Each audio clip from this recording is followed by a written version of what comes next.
guys, Dr. Christy Ennis. Today we are going to go over the best core exercises to do after you have had a back injury. And these exercises actually apply to any injury, whether it was a disc injury or a muscle or a joint or arthritis. Because what happens after you've had an injury to the back of any type, certain muscles shut down. So we want to re-engage those muscles to help support the spine. I'm going to give you a couple modifications too as we go through, because depending on what issue you've got, you may find some positions a little bit more comfortable than others. I'm going to start though right on my back. The very first thing to do is get these deep abdominal muscles working. And to do that, I usually have people place one hand on their rib cage, one hand on their belly, and you want to think about a little belly button pull in. You should see not a whole heck of a lot. A lot of times what I'll see people do is suck that rib cage up. It's just a tiny pull in. It's like you're full and putting tight pants on, but not Thanksgiving full, right? So it's just that little pull in. The other thing you can do to make sure you're getting that right is if you find the top of your hip bones and come in a couple finger widths and press in, if you pull that belly button in, you'll feel that muscle pop right into your hands, okay? So that is key. That's called your transverse abdominis, and that should be working every time you move, right? So that's a huge stabilizer for that spine. So with any of these exercises that we're going to add on to this, you want to make sure those are engaged.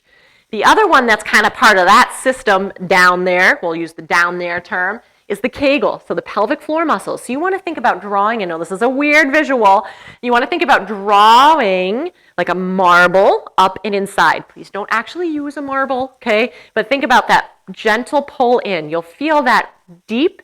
You may even feel it towards the butt, but you want to make sure you're not actually squeezing the butt. Those muscles form a sling from front to back, so it's very normal to feel it in that area, but not actually squeezing the butt muscles. Right? So that's your first two. You can do these anywhere, anytime. Sometimes you get a little eyebrow movement going with it, and that's how people know you're doing it. Other than that, pretty simple to not have anybody know you're doing a thing.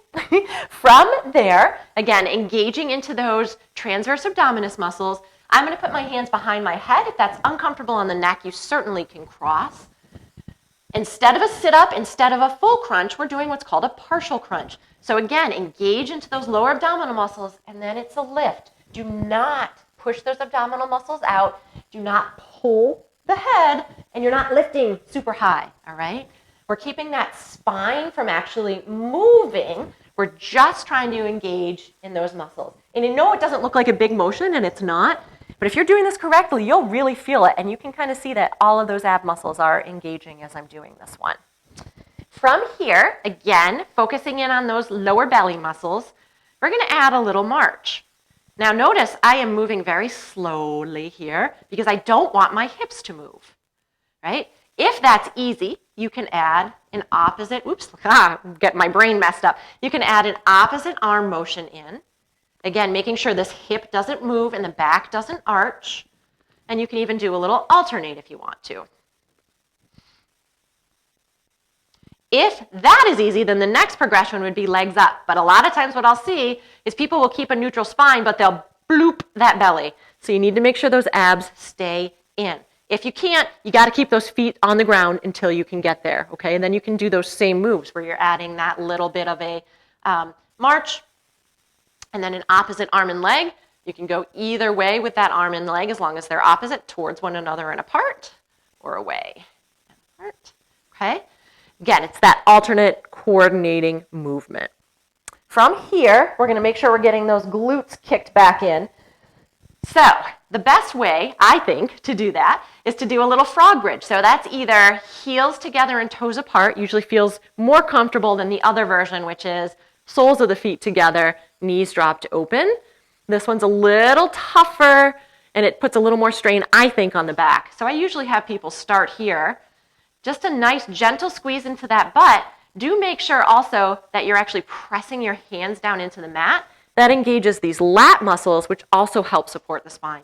And notice again, look at that. It's just that little lift. If I lift really high, I'm going to start to stress the spine, and we don't want to do that, right? We're trying to stabilize in through there.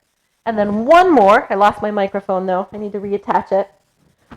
We're going to go hands and knees, and a couple modifications for this one, too. First of all, get that right, correct position, shoulders over those hands. Happy position for the spine, whatever your neutral is, whether that's a little bit rounded, a little arched, or flat in the middle. It's that comfortable position. Hair out of the way. From here, again, you're going to start actually just one arm at a time. Let me just back up this way a little bit. This is your starting spot, keeping that spine and those hips from moving. If that's easy, then you can go ahead and try bringing one leg out at a time, alternating again, not tilting those hips. The advancement from there would be now opposite arm and leg. And again, really keeping everything steady and stable. If you're not sure, obviously you can have somebody watch you, or if you don't happen to have anybody around, I'll have people take even just their cell phone and place it right on the low back. And if you tilt or turn, you're going to drop that phone. And I know phones are more indestructible than they used to be, but you don't want that phone to break. So odds are you'll stay nice and steady there. So there you have it. Try to shoot for 5 to 10 repetitions of each. Advance as you can and as needed by adding some weights or even adding a band around the knees to get a little bit more resistance. So thank you so much for tuning in, and stay tuned for more.